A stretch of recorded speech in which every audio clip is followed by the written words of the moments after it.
La mayoría de comunidades pide adelantar el toque de queda a las 8 de la tarde, tal y como ha impuesto Castilla y León, pero cuidado porque el ministro Illa, que habló de diálogo el sábado, ahora dice que el estado de alarma actual es suficiente para frenar la tercera ola.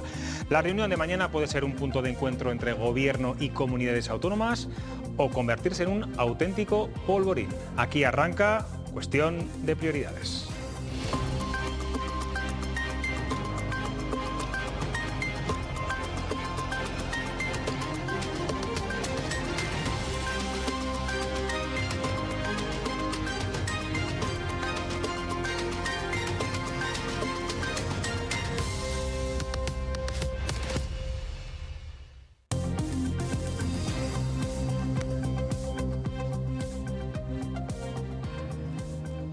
¿Qué tal? Buenas noches. Seguimos a vueltas con las medidas restrictivas y los debates políticos sobre si hay que confinar en los domicilios y la hora del toque de queda.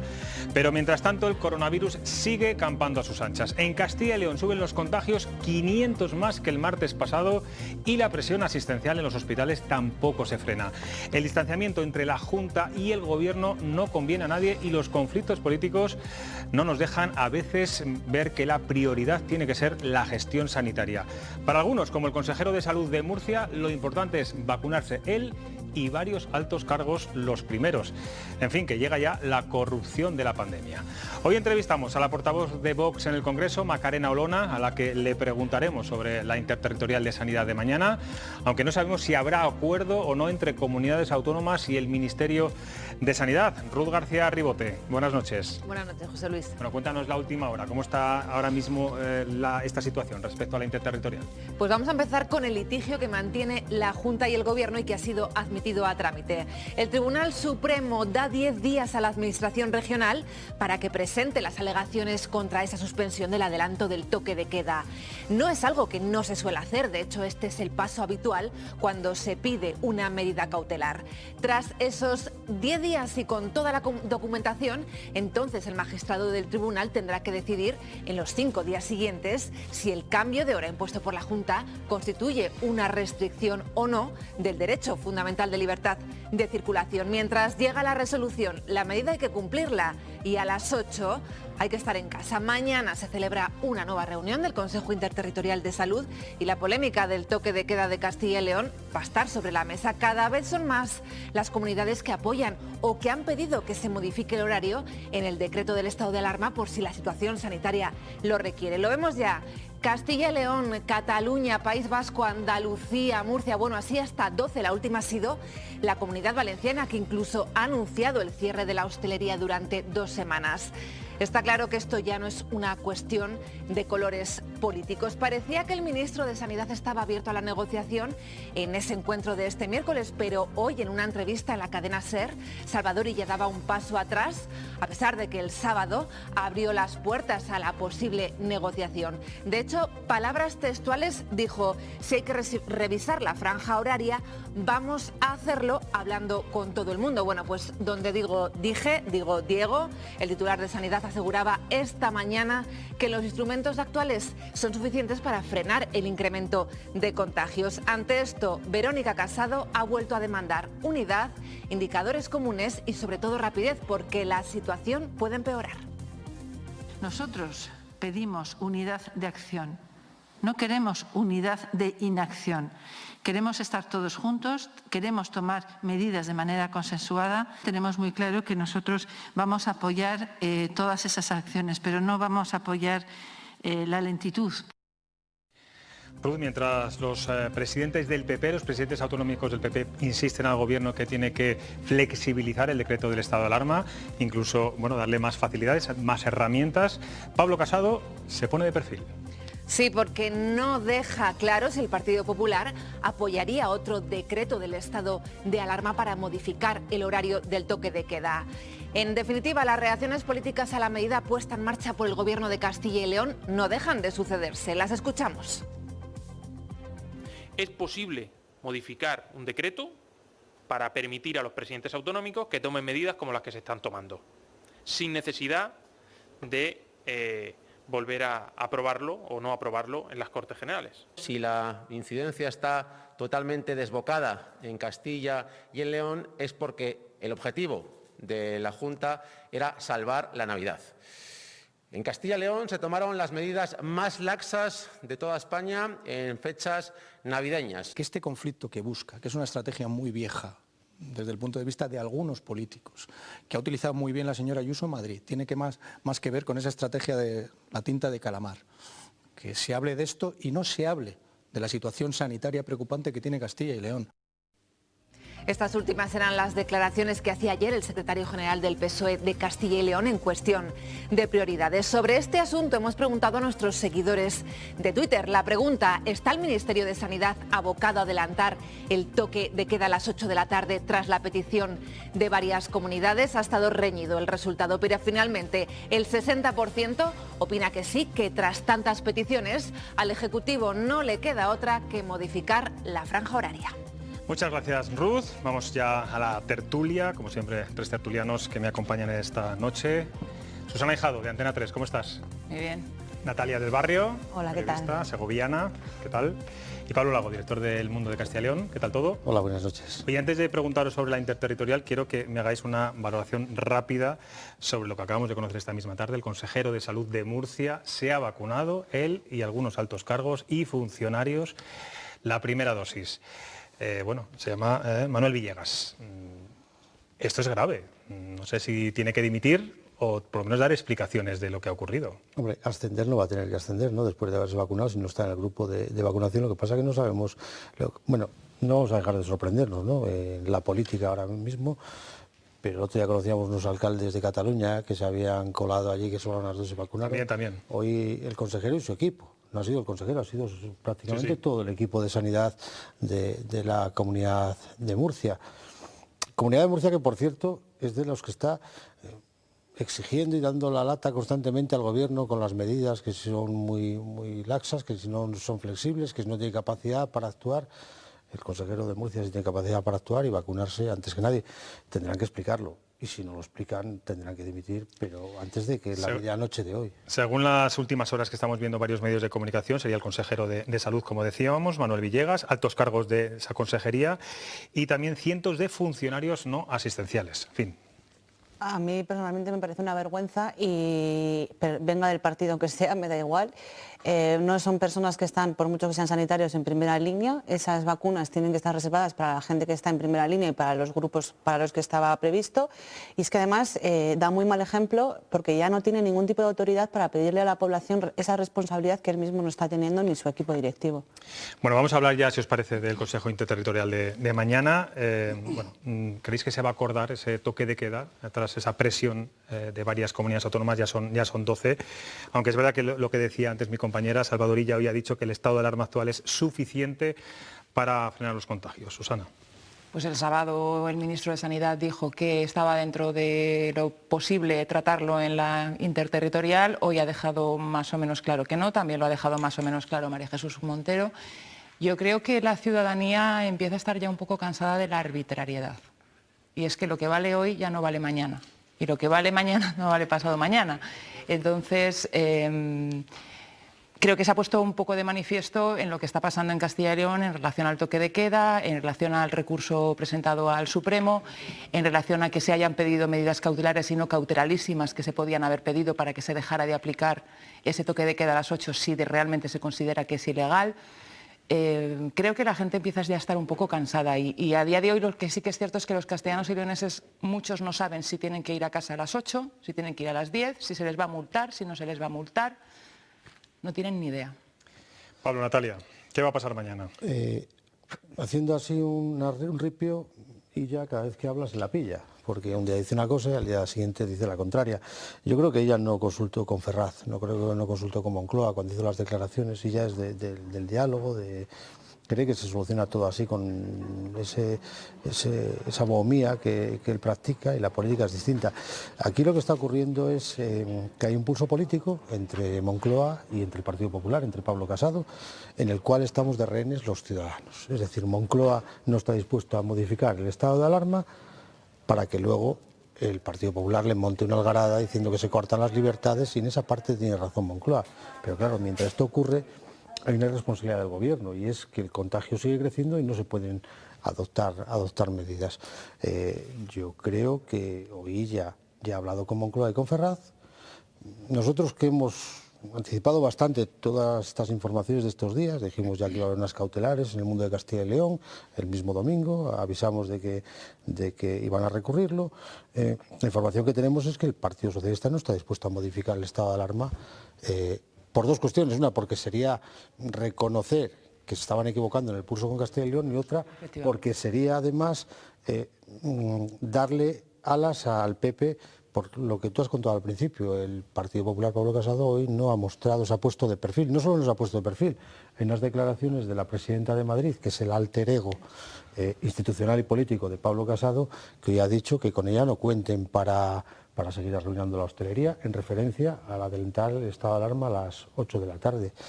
Con lo cual creo que el pulso va a seguir, y además Madrid, que es Madrid, y es muy importante, seguramente mañana vaya a romper en ese mapa que pinta esto de naranja. Madrid no ha pedido adelantar el estado de alarma.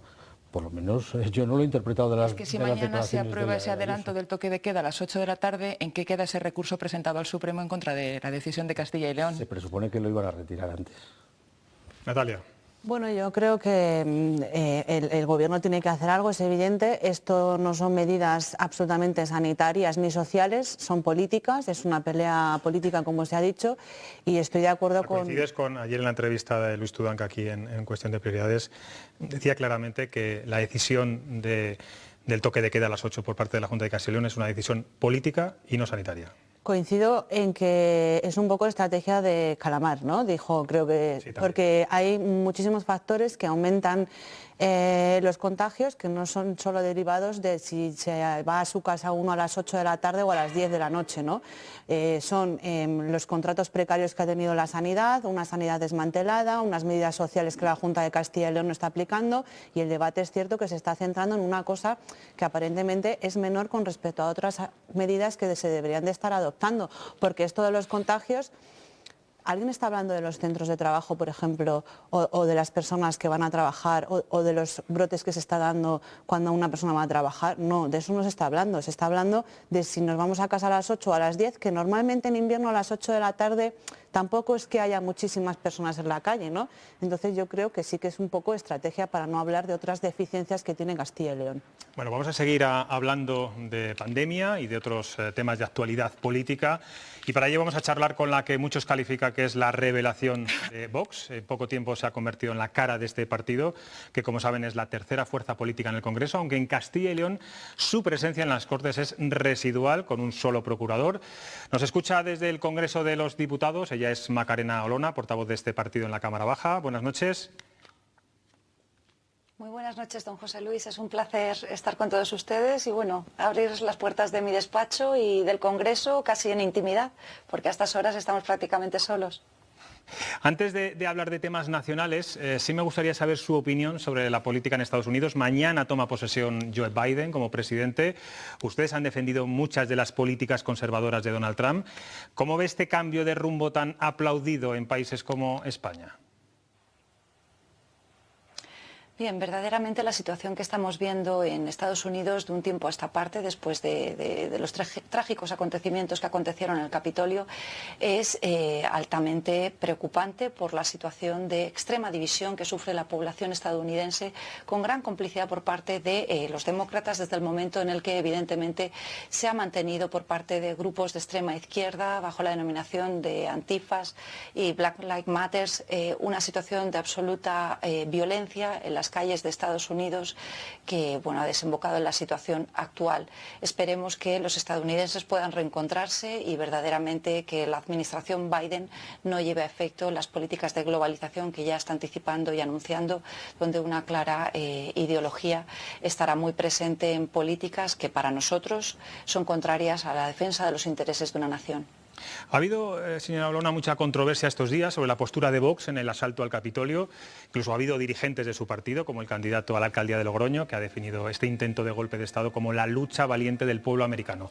Aclárenos, ¿cuál es su postura sobre lo que vimos, esas imágenes tan duras?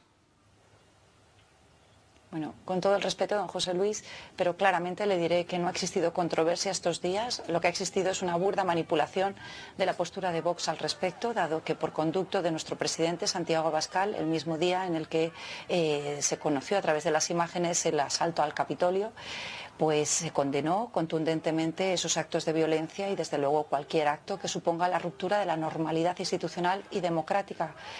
Verdaderamente lo que es paradójico es que quienes hoy están condenando esas actuaciones que paralizaron el normal desarrollo de las cámaras en Estados Unidos, aquí en España, particularmente la extrema izquierda o el Partido Socialista, sean los mismos que han alentado asaltos al Parlamento de Andalucía, si hablamos de la señora Susana Díaz, o de Podemos en ese famoso Rodea el Congreso.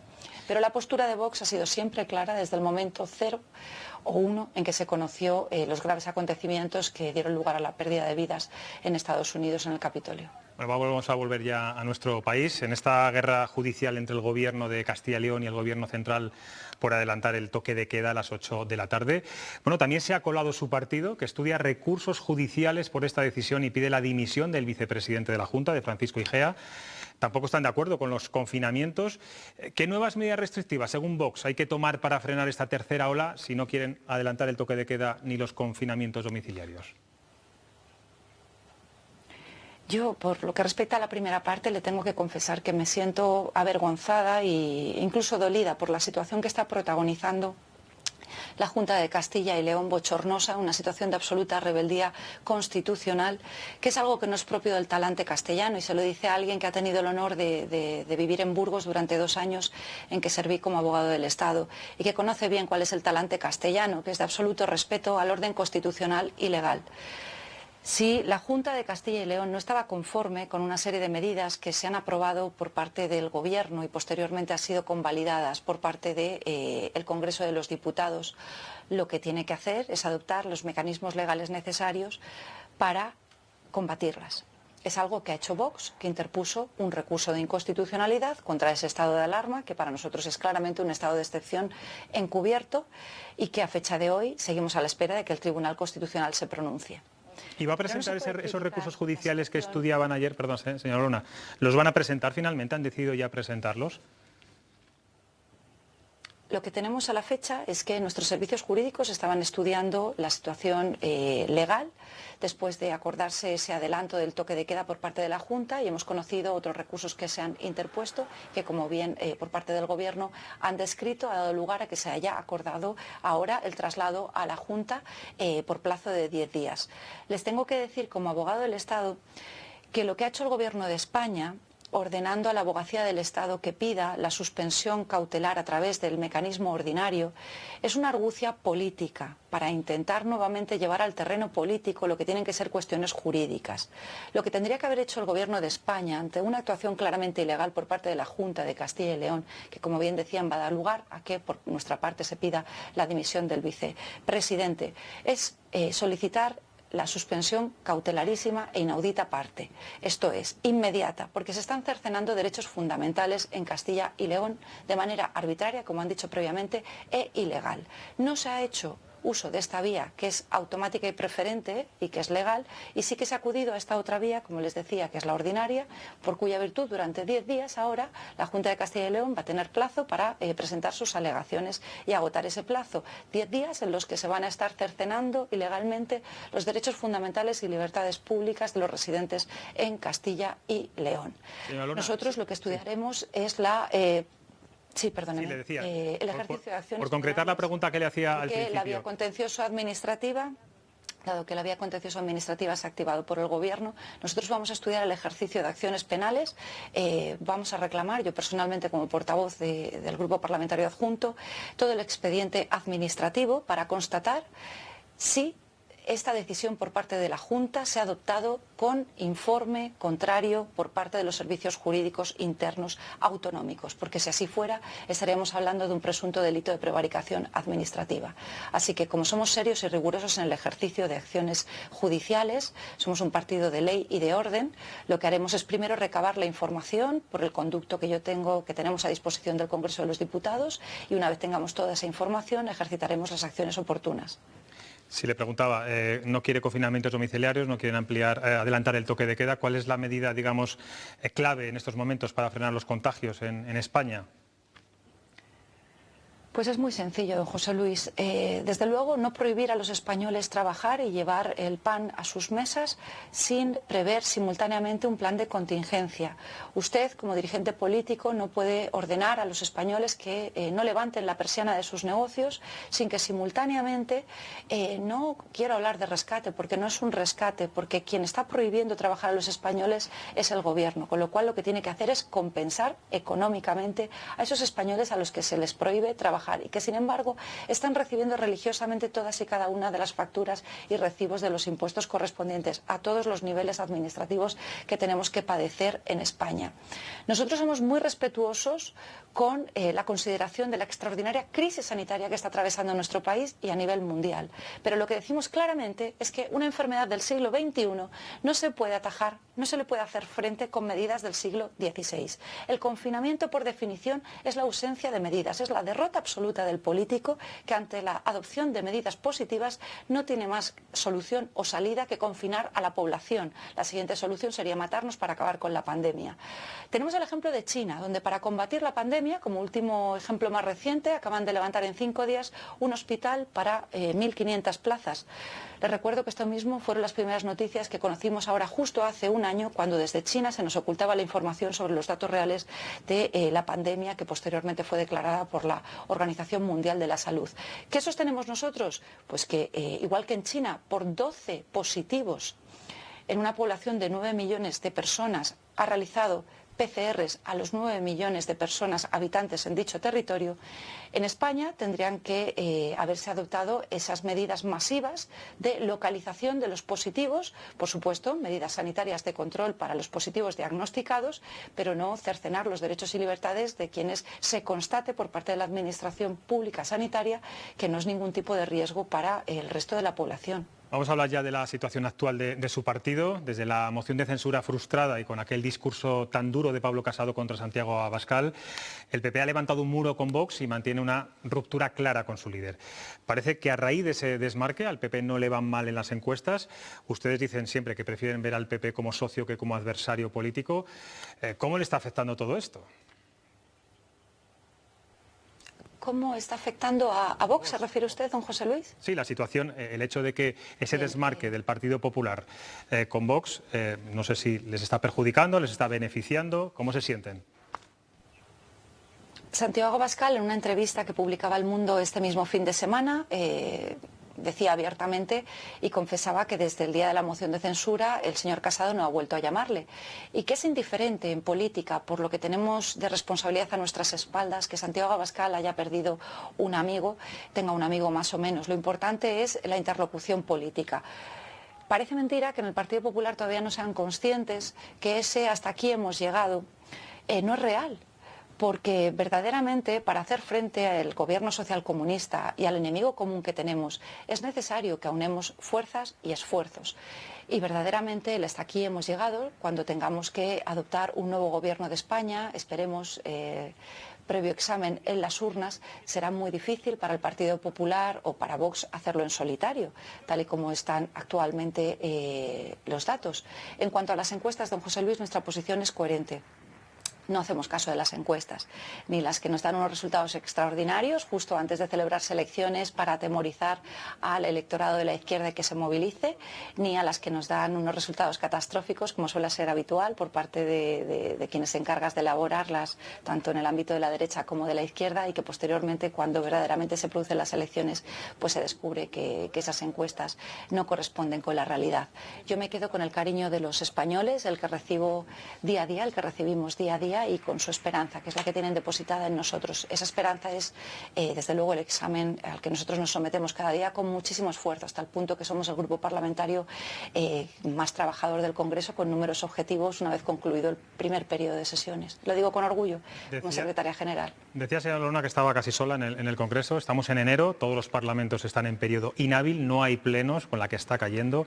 ¿Eso de cerrar las puertas de las cámaras legislativas un mes entero no está un poco desfasado en estos momentos? Es una absoluta vergüenza. Miren, yo acabo de concluir ahora el plan de trabajo que tenemos que registrar mañana sobre la conocida como Comisión Kitchen, que se va a celebrar su primera sesión este próximo viernes. Y en esto está el Partido Socialista y Podemos, en castigar en el hígado al Partido Popular a través de esta comisión de investigación, que verdaderamente es de extraordinaria importancia, los hechos que se están investigando donde se tiene que investigar, judicialmente, y que no se entiende que en nuestro tiempo, como diputados, ahora esté dedicado a estos menesteres, y que el ministro Illa no comparezca en el Congreso para dar cuenta de la situación de la pandemia, o el presidente del Gobierno. Ustedes estaban hablando de la situación en Castilla y León. Yo discrepo del secretario general del Partido Popular cuando dice que una modificación en cuanto al toque de queda no exigiría pasar por el Congreso. Por supuesto que tiene que pasar por aquí, pero es que también tendría que pasar por aquí el que el control al Gobierno durante el estado de alarma tenga lugar, como se dice constitucionalmente, que es cada 15 días y no cada 6 meses y posteriormente cada mes, como finalmente se aprobó con el apoyo del Partido Popular, que no votó en contra del estado de alarma, apelando a una comisión de Venecia, que luego se descubrió que no hay nadie legitimado para acudir a la misma como no sean los Estados miembros. Sí, decía Santiago Abascal en una entrevista en El Mundo, a la que hacía usted referencia este fin de semana, que van a decir la verdad y si crispa, bienvenida sea la crispación. Yo no sé a qué verdad se refiere, si hay algo que no hayan dicho aún, y si eso de la crispación, señora Olona, bueno, no sé, si no debería evitarse y más en estos momentos. Es que depende de qué entendamos por crispación. Nosotros por crispación entendemos todo aquello que disienta del consenso progre que ha existido hasta la irrupción de Vox en las instituciones públicas y que se evidencia cuando alzamos la voz alto y claro para decir, por ejemplo, que la violencia no tiene género, que no significa negar la violencia sobre las mujeres, significa simple y llanamente rechazar que el hombre, por el mero hecho de ser hombre, tenga en su ADN la violencia, como así se dice por parte de la izquierda, con el apoyo de las formaciones que tradicionalmente han estado en el espectro del centro-derecha.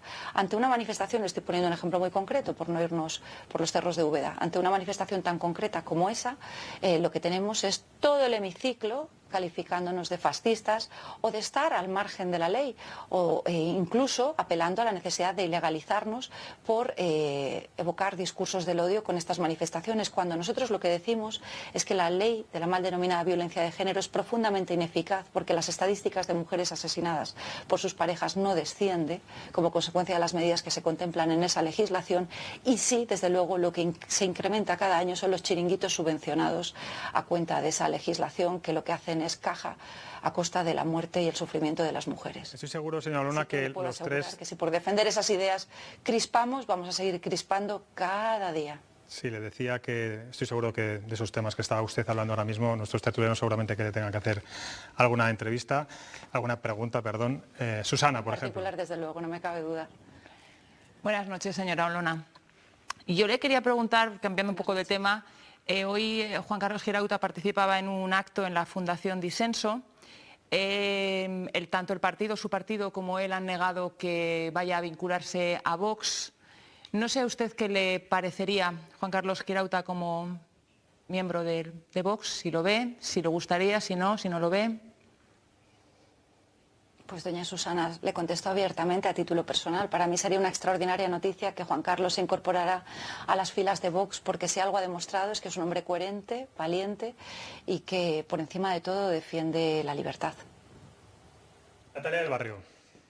Buenas noches, señora Olona. Yo, más que una pregunta, lo siento, pero le voy a desmentir absolutamente todo lo que ha dicho referente a la violencia machista, que más que crispación, lo que hace es faltar el respeto a las víctimas. No sé de dónde se sacan ustedes los datos oficiales son los que son, 95 hombres asesinados a mujeres. Ustedes quieren enterrar la violencia machista dentro de una violencia mucho más genérica. El Tribunal Constitucional ha dicho y ha avalado la ley de violencia machista y yo lo único que no tengo que hacerle ninguna pregunta, sino simplemente desmentir lo que ustedes han dicho, que no es crispar, sino faltar el respeto a todas las mujeres víctimas de violencia machista. Y esto es una falta de respeto a la población en general. Usted ha dicho que para el siglo XXI no se necesitan medidas del siglo XVI y ustedes lo que hacen es proponer medidas del siglo XVI para las mujeres del siglo XXI. Bueno, aunque no hay una pregunta, yo no sé si la señora Olona quiere contestarla. Bueno, entiendo las manifestaciones de doña Natalia en el contexto en el que las formula, que es el contexto propio de Podemos. No, yo no soy de Verdaderamente, Podemos, yo vengo doña aquí como Natalia del Barrio, no yo como desde luego... Yo, desde luego, lo que le puedo decir es que usted puede hacer esas manifestaciones porque tiene una libertad pública y un derecho fundamental, que es la libertad de expresión.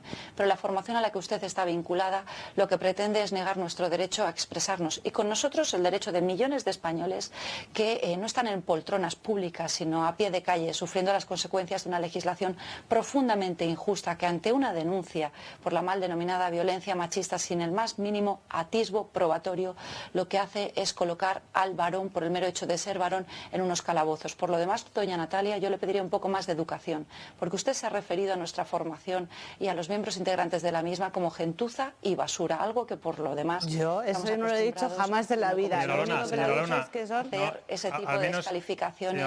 Olona, al menos en esta pregunta, en esta intervención no lo ha hecho. Sí que le voy a pedir que no tiene que pedir disculpas en estos momentos porque ya no le ha faltado el respeto. Bueno, vamos a seguir con Pablo Lago, que es el director del Mundo de Castilla y León. Que se disculpe, don José Luis. No le he pedido que se disculpe. Bueno, buenas noches. Que tenga más educación. Buenas noches, Macarena. Aprovechando que usted es abogada del Estado, yo comparto el análisis que ha hecho, que el Gobierno lo que ha pretendido con el recurso es dormir el juego en el terreno político, el recurso del toque de queda. Ahora hablamos del toque de queda y usted decía que la Junta de Castilla y León se ha rebelado contra el marco normativo. No es así de cierto. La Junta de Castilla y León, usted de hecho ha dicho que va a pedir unos informes jurídicos sobre los servicios jurídicos de la Junta para saber si están amparados esa decisión del acuerdo del presidente de la Junta. Lo que ha hecho es ampararse en el artículo 10 del decreto del estado de alarma, que posiblemente sea muy chapucero ese decreto del estado de alarma y ha dejado esos resquicios para que por ahí se pueda colar la Junta de Castilla y León. Es verdad que no ha pedido las cautelarísimas que debía haber pedido el Gobierno, los pidió en el caso de Madrid, por ejemplo, hace unos meses lo pidió y no se concedieron las cautelarísimas, pero yo le quería preguntar, precisamente por eso, ¿no cree que es una chapuza el decreto de estado de alarma y deja abiertos esos resquicios y al mismo tiempo si el Gobierno, y ya lo hago no como diputada, sino como abogada del Estado, porque al final han sido los abogados del Estado los que han marcado la senda de este recurso al Gobierno, le quería preguntar si el propio Gobierno no podía haber anulado el acuerdo del presidente de la Junta al ser una competencia delegada a través de una orden ministerial.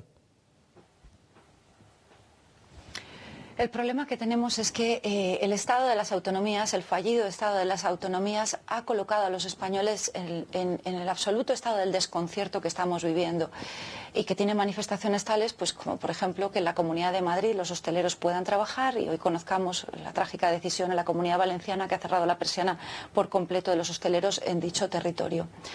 Verdaderamente el Gobierno no podría haber anulado una decisión de la comunidad autónoma, por más que actúen, como bien está apuntando, como autoridad delegada, si no es previo pase por parte de los tribunales y con una decisión al respecto. El estado de alarma es claramente inconstitucional y por eso lo hemos recurrido desde Vox ante el alto tribunal.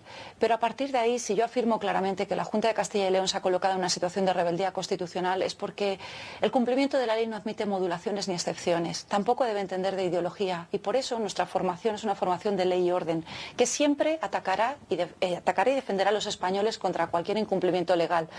Provenga de quien provenga, como hicimos en Cataluña, sentando ante el Tribunal Supremo a los golpistas, posteriormente condenados, y como desde luego una vez obtengamos todos los expedientes administrativos, como he comentado anteriormente, haremos en la propia Junta de Castilla y León, porque aquí al final ya a la postre se está jugando con los derechos y libertades de los españoles, y ustedes lo han mencionado en el previo.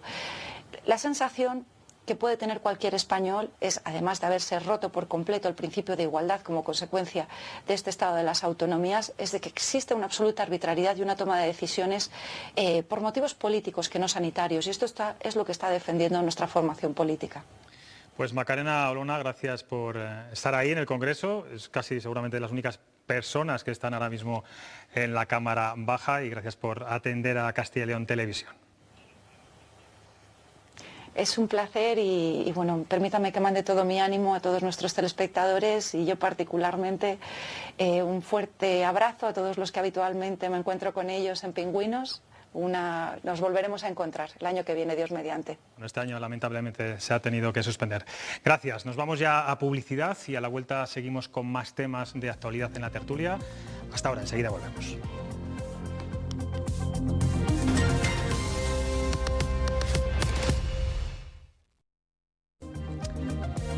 Estamos de vuelta, son las 10 de la noche y vamos a olvidarnos un poco de los grandes temas nacionales o regionales para ir a un pequeño pueblo de Salamanca donde también la pequeña política a veces genera debate y polémica.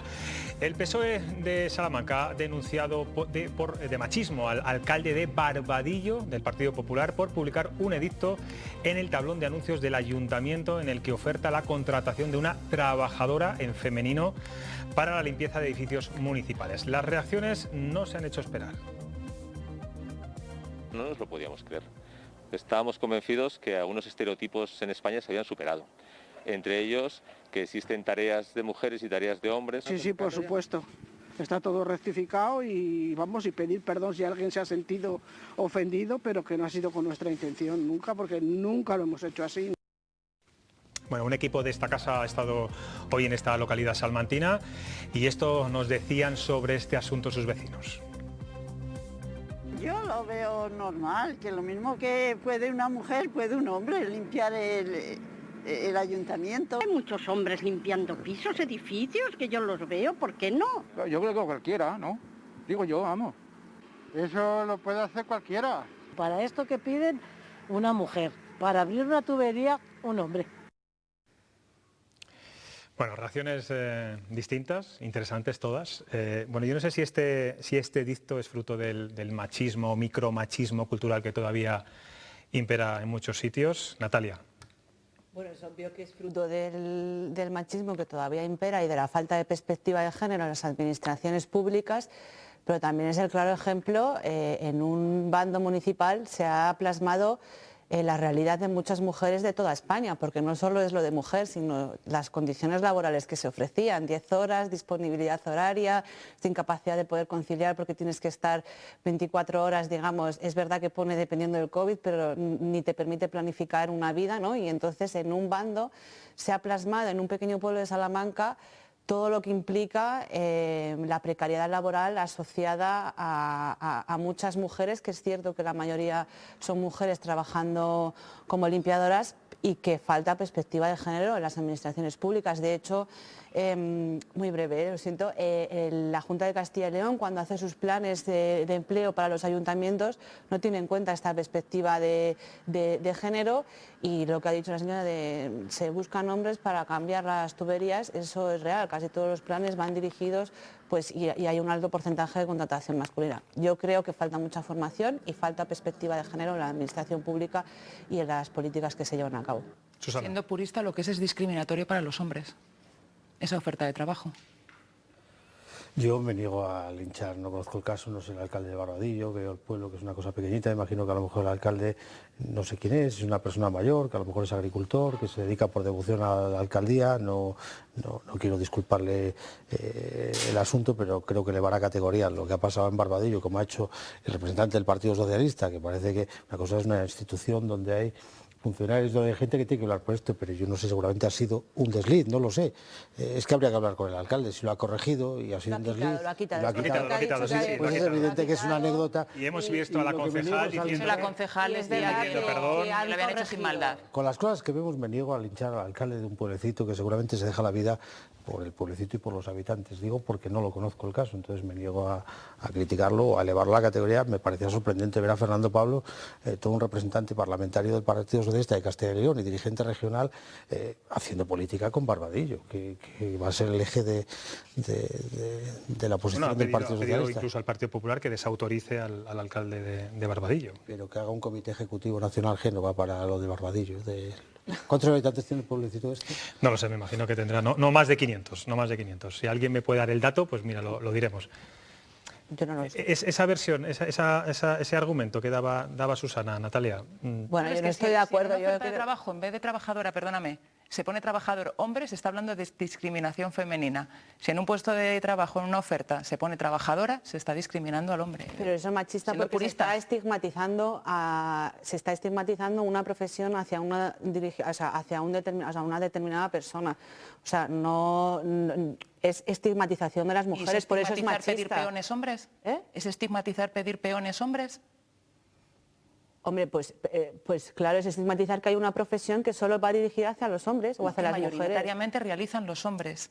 Bueno, quiero decir, si en una oferta de empleo se pone claramente hombre, las mujeres diríamos que se nos está discriminando.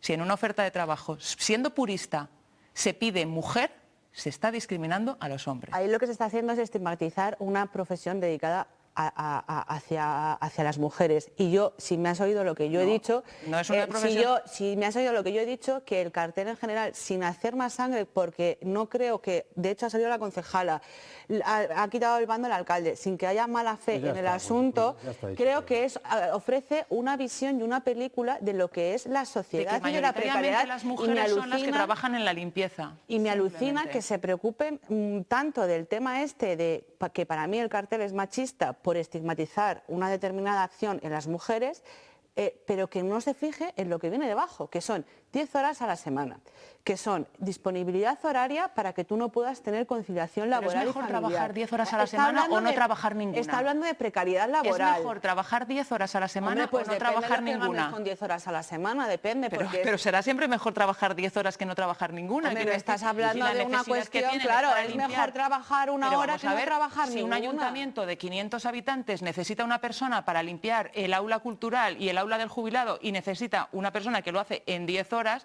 no le van a pagar 40. Esto es precariedad laboral. Además Barbadillo soñó tanto tiempo de televisión. Bueno, Barbadillo tiene 400 habitantes, pues me acaban de decir. Habitantes. Y como hemos dicho, Natalia, retiraron el edicto y han pedido incluso perdón. Bueno, no todo van a ser malas noticias ni polémicas políticas. Ya hay acuerdo para prorrogar los ERTE hasta el 31 de mayo. Patronal y sindicatos apoyan la propuesta del Ministerio de Trabajo y ese escudo, esa protección social, seguirá dando auxilio a muchos trabajadores y a muchas empresas. Finalmente, COE ha dicho que sí y esta medida seguirá, por tanto, vigente más allá del actual estado de alarma que finaliza, como saben, el 9 de mayo. Bueno, mientras los sindicatos llegaban a este acuerdo con el Ministerio de Trabajo y con el de Seguridad Social, UGT y Comisiones Obreras anuncia la primera movilización contra el Gobierno de coalición de esta legislatura. Se celebrará el 11 de febrero frente a las delegaciones de Gobierno de toda España y piden que arranque la negociación de la derogación de las reformas laborales y de pensiones también, así como la subida del salario mínimo. Por cierto, que Podemos les apoya y les anima. Queremos fechas y mesas de diálogo, de negociación, para abordar la corrección de las reformas laborales y la adecuación de nuestro modelo laboral a lo que necesita nuestro país. No nos vamos a quedar mirando a otro lado ante una situación de emergencia social que se vive en nuestro país. Nunca tanto como hoy se había visto personas durmiendo en las calles. Bueno, ampliar los ERTE desde luego que da un respiro a la economía y a muchos trabajadores. ¿Será la última prórroga? Confiemos en que sí, confiemos en que pase la tercera ola, confiemos que empecemos a vacunar a un ritmo de velocidad de crucero, que es lo que necesitamos, que es lo que es el dique verdadero contra la pandemia. Confiemos en que sí, ya sea el final de esta tercera ola, que nunca la esperábamos. Cuando llegó la primera, recordáis, nunca esperábamos llegar a la tercera y estamos en la tercera. Confiemos en que sí, en que los ERTES sea lo último. Lo que no sabemos es lo que va a venir después de los ERTES y lo que no sabemos tampoco es qué va a venir después cuando se abra la realidad, volvamos a la vieja normalidad y se abra y veamos el panorama económico que nos ha dejado tras de sí toda esta cruel pandemia. El miedo a los despidos directos. Porque está claro que los ERTE son un parche, pero no es la solución. Quiero decir, cuando hay sectores a los que no se está permitiendo trabajar y se les está dando evidentemente una ayuda a esas personas que no están pudiendo trabajar, esas personas que no están trabajando no solo están dejando de ingresar dinero para sí mismos, sino también para el propio Estado. Entonces, la economía y el futuro que se presenta a nivel económico es preocupante, porque el ERTE, pues al final, yo me alegro sobre todo porque hayan mejorado las prestaciones de los autónomos, que eran los grandes olvidados, pero es un parche. Bueno, yo no sé si os ha sorprendido que los sindicatos se movilicen contra el Gobierno y que Podemos, y te miro a ti, Natalia, vinculada, No, que lo... Bueno, fuiste procuradora. Claro, es que procuradora de Podemos el anterior mandato, tampoco... no pasa nada. Digo, porque no reniego de poder ser de Podemos. Además fuiste muy buena parlamentaria, recuerdo. Muchas gracias. Bueno, el hecho de que Podemos les anime incluso. Hombre, Podemos les anima porque no es la primera vez que Yolanda Díaz, por ejemplo, ministra de Trabajo, a la que hay que felicitar por llegar a otro acuerdo con la patronal y los sindicatos, se ha manifestado a favor de sus reivindicaciones, de derogar la reforma laboral y de subir el salario mínimo, lo cual no debería de sorprender a nadie y seguir en la misma línea que que sus declaraciones. ¿A qué creéis que responde esa movilización más allá de esos argumentos? ¿Hay algo detrás, alguna trastienda? A mí me parece otra broma como lo de Barbadillo. O sea, estamos en la tercera ola, estamos hablando de más restricciones, pidiendo más restricciones para las semanas inmediatas que vienen, porque el contagio va a seguir creciendo, y en Castilla y León va a seguir creciendo bastante, y en muchos territorios, y los sindicatos deciden manifestarse ahora que no se puede manifestar. Porque la decisión es manifestarse, no sé si el 11 de febrero, sí, manifestarse cuando no te puedes manifestar. Porque entiendo que no estaremos restringiendo la apertura de negocios a los hosteleros y permitiremos manifestaciones, como recuerdo aquella de los agricultores, ya cuando estábamos con el virus ya bastante bien llegado por las calles, 1000 agricultores de Valladolid, por ejemplo. Digo que me parece como una broma, ¿no? Que decían manifestarse cuando no pueden manifestarse los sindicatos contra el gobierno del Partido Socialista. Susana, ¿cómo lo ves? ¿Contra qué se manifiestan? Se manifiestan contra el salario mínimo. Y la reforma laboral, ¿no? Y la reforma laboral, de pensiones. Pero no se están entonces manifestando en contra del gobierno actual. Están presionando al gobierno actual para que consiga sus derechos laborales, Natalia, ni más ni menos. Natalia, una movilización ahora. A ver, los hosteleros también se van a movilizar y se han movilizado. Es que también estás contando una cosa que se puede movilizar uno respetando las medidas de seguridad y teniendo cuidado. Porque me hace gracia que se mantenga el tema de las movilizaciones y es que no se ponga el foco en otros asuntos. ¿Les estás recriminando que se manifiesten? Pone el foco en lo que estamos debatiendo, lo ponemos en lo que queréis debatir, pero lo estamos poniendo en lo que estamos debatiendo. Ha preguntado por la movilización. La movilización es por la subida del salario mínimo interprofesional. Los funcionarios han subido el sueldo, diputados incluidos, que ya sé que lo vas a decir, el gobierno incluido. Se suben las pensiones, pero los trabajadores no tienen derecho a subir. ¿Por qué preguntas que yo voy a decir que se ha subido el sueldo? A mí me habría gustado alguna voz un poco más alta de los sindicatos cuando los trabajadores no cobraban los ERTE. Frente a la situación, por ejemplo, de los funcionarios que le va a subir el sueldo solo el 0,9%, yo es que creo que hay gente en la política, en los órganos sindicales, en determinadas instituciones, que no son conscientes que no llega un sueldo a casa todos los meses automáticamente. Estés confinado, no estés confinado, estés haciendo teletrabajo, no. Hay gente, muchísima gente en este país, muchísimos miles de autónomos en este país que tienen que salir todos los días a buscar el dinero. Es lo que le dicen, por ejemplo, los hosteleros a la Junta. Es que a nosotros no nos llega un sueldo. Ya sé que es muy ruin que te suban 0,9% solo el sueldo a los funcionarios este año, pero ¿y los millones de españoles que han perdido sus ahorros? Yo ahora venía oyendo la radio y venía oyendo a una hostelera que tenía 7 empleados y que había tenido que volcar sus ahorros ya en la pandemia. Se había dejado los ahorros de toda su vida en la pandemia, incluso en ayudar a sus trabajadores. Que hay gente, incluso en la política, especialmente en la política y en los órganos sindicales, que no son conscientes de que a no todo el mundo le llega un sueldo institucional, público, automáticamente a su cuenta corriente. Vamos a cambiar de asunto y como cada jueves tenemos la sección La mirada del estudiante. Vamos a ver en qué se ha fijado esta semana nuestro universitario salmantino. Hola, bien, yo venía a hablaros de lo del toque de queda de Castilla y León, que sea a las 8, que sea a las 10, que si estamos a palos con el gobierno, que si tal, que si cual. Pero ha saltado la noticia estos días que el Rubius, para que no sepa quién es un youtuber, una persona que sube vídeos a internet, se muda a Andorra. Vale, Andrés, ¿y qué problema hay? El problema es que este hombre se va a Andorra porque dice que el Estado les habla impuestos. Es decir, esta persona ganará unos 3 millones al año, 4 millones al año y Hacienda le quitará pues el 40%, el 50%. Entonces ha saltado el debate en Twitter. Vamos a ver, los impuestos en este país es el principal sustento del estado de bienestar. Sin impuestos no habría ni colegios, ni autopistas. Es decir, esta gente vive genial, pero quiere vivir mejor y sin contribuir nada al estado en el que está. Que se vaya la gente porque no quiera pagar sus impuestos en España, porque dice que son muchos, cuanto él ya gana muchísimo dinero de por sí, no me parece bien. ¿Qué quieres que te diga? Es que no logro entender cómo la gente se queja y dice que vive mal con 2 millones de euros al año. Que eso es una pasada. Y aún así, ¿quieres más? Pues déjame decirte que eres una persona de mierda, tío. En fin. Adiós. He corrido demasiado, he dicho el jueves, es martes, ya me lo han reprochado aquí mis tertulianos, que por cierto conocéis al Rubius, ¿no? Sí, de oídas. De oídas, ¿no? Bueno. Bueno, no somos la generación que yo tengo que mostrar mi desconocimiento, pero bueno, son cosas que pasan, cosas de la edad. Y ya es la hora de irnos al cierre del Mesetarian Review, que con tanta información sobre el coronavirus seguro que bueno, pues tiene algún enfoque distinto, muy distinto.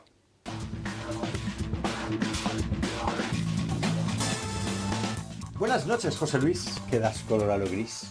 La edición de mañana de Mesetarian Review lleva en su portada la preocupación por la cepa británica del coronavirus. ¿Cómo reconoceremos cuándo un coronavirus pertenece a la cepa británica?